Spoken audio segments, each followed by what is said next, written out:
Magandang araw po sa inyong lahat. Ako si Jocelyn at ngayon ay pag-uusapan natin ang dual citizenship. Dalawang klase po ang dual citizenship. Ang unang klase po ng dual citizenship ay kung kayo po ay mag-a-apply ng dual citizenship. So ito po ay tinatawag na dual citizenship by choice. So, ang pangalawang klase po ng dual citizenship ay ang tinatawag na dual citizenship by operation of law. So, ibig sabihin, hindi nyo na kailangan mag-apply ng dual citizenship dahil kayo po ay automatic na dual citizen. Sino-sino ang pwedeng mag-apply ng dual citizenship? Ang dual citizenship by choice ay para sa mga natural-born Filipino.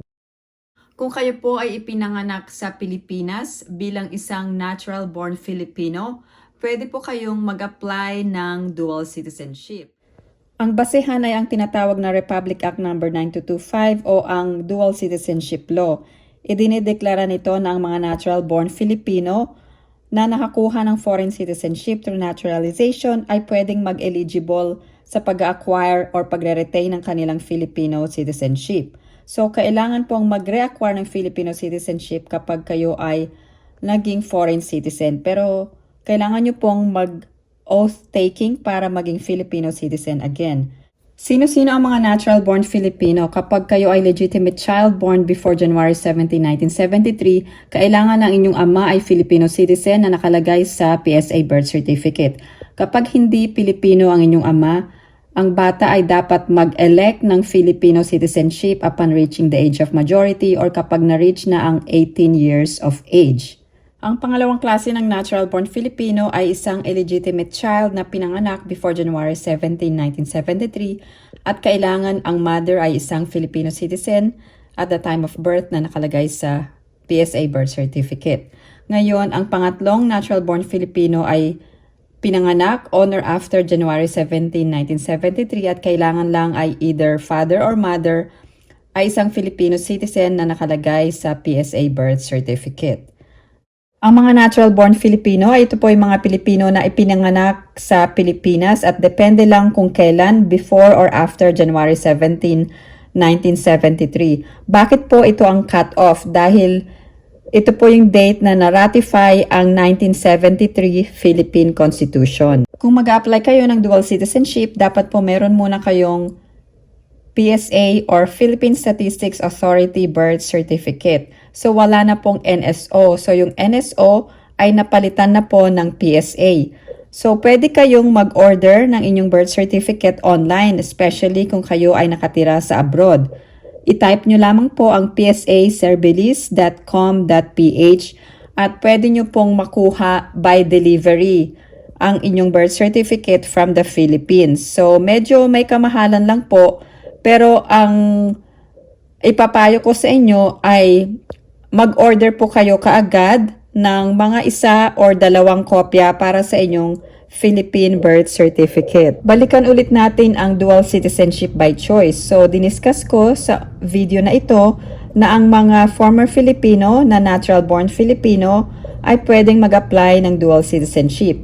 Ngayon, kung meron kayong anak, ang inyong anak ay pwedeng mag-apply ng derivative, dual citizenship, at kailangan lang po ang inyong anak ay pinanganak outside of the Philippines. Kung kayo ay mag-apply ng dual citizenship at kayo ay former Filipino citizen at meron kayong anak, ang inyong anak ay magkakaroon ng derivative, Filipino citizenship, at kailangan lang po ay mag-apply kayo para sa inyong anak. Ito ay applicable lalong-lalo na sa mga unmarried children below 18 years of age at kailangan po ay kasama sila sa inyong application dahil kayo po ang magulang para makakuha din sila ng derivative citizenship. So, hindi na po kailangan ng oath-taking para sa mga anak at kailangan lang po ay mag-apply kayo ng inyong dual citizenship. So, ito po ang kaibahan ng dual citizenship by choice at derivative citizenship. Ang dual citizenship ay para sa mga former Filipino citizens at ang derivative ay para sa mga anak po ng former Filipino citizens na born outside of the Philippines. So, hindi na po kailangan ng appointment at magkaiba rin po ang presyo. So, makikita po dito ang difference ng dual at derivative. So, ang mga requirements po ay makikita sa Philippine Consulate websites. Kung kayo ay nag-abroad at naging permanent resident, halimbawa po sa Amerika, at kayo ay nakakuha ng green card, hindi po kayo obligado na magkaroon ng foreign naturalization or US citizenship. Nasa sa inyo po iyon kung gusto pa rin po ninyo maging Pilipino or maging isang US citizen. Kung kayo ay green card holder, hindi po kayo dual citizen dahil po hindi kayo nagkaroon ng panibagong foreign citizenship. So, ang pangalawang klase po ng dual citizenship ay ang tinatawag na dual citizenship by operation of law. So, ibig sabihin, hindi nyo na kailangan mag-apply ng dual citizenship dahil kayo po ay automatic na dual citizen. Pero hindi po ibig sabihin na wala na kayong gagawin. Meron kayong gagawin para makuha ang automatic or dual citizenship by operation of law. Tignan natin ang iba-ibang senaryo sa pagkakaroon ng dual citizenship. Meron pong dalawang senaryo sa pagkakaroon ng automatic or dual citizenship by operation of law. Ang unang senaryo ay ikaw ay ipinanganak sa Pilipinas at ang iyong magulang ay isang American citizen at ang iyong ina ay isang Filipino citizen. Pwede kang matawag na dual citizen at birth. Ano po ang dapat gawin? Magkaroon po dapat ng report of birth ng mga magulang. Ang US citizen father, dapat po mag-file siya ng US Consular Report of Birth sa US Embassy. At ang ina ay dapat ay magparehistro ng iyong kapanganakan at magkaroon ka ng birth certificate. At once nagawa na po ito, pwede ka nang mag-apply ng US at Philippine passport. Hindi mo na kailangan mag-apply ng dual citizenship dahil ikaw ay matatawag na dual citizen at birth at ang kailangan mo lang gawin ay mag-apply ng US at Philippine passport. Pangalawang senaryo, ikaw ay ipinanganak sa Amerika or USA. Ang iyong tatay halimbawa ay US citizen at nanay ay isang Filipino. Sa American father, kailangan lang ay magparehistro at magkaroon ka ng US Certificate of Birth at sa Filipino mother, kailangan lamang ay report of birth sa Philippine Consulate kung saan sakop ang iyong residence. And after magawa ito ay kailangan mong pwede ka nang mag-apply ng US at Philippine passport. Again, ikaw ay matatawag na dual citizen at birth.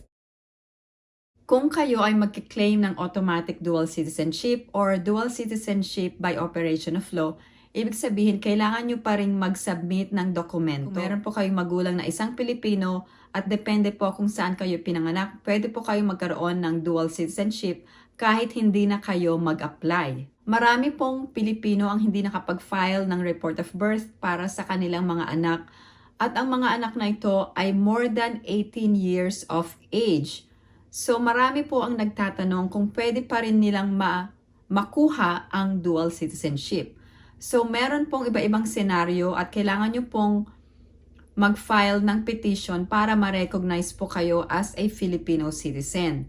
So marami pong mga Pilipino ang ipinanganak sa ibang bansa at ang kanilang magulang ay Pilipino at hindi nakapag-file ng report of birth ang mga magulang. Halimbawa, ang iyong magulang ay hindi nakapag-submit ng report of birth at kayo ay let's say 50 or 70 years of age at gusto nyong manirahan or mag-retire sa Pilipinas.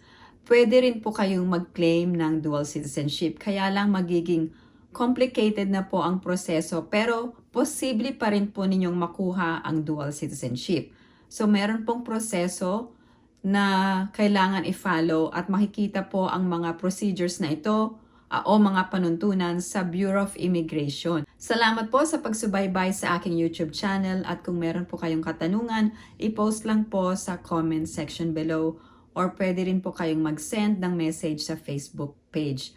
Marami pong nagsesend ng message at nag-email sa akin so madedelay po ang aking pag-send ng response sa inyo. So salamat po sa pagsubaybay at huwag niyo pong kalimutang i-like at subscribe ang aking channel at magandang araw po sa inyong lahat.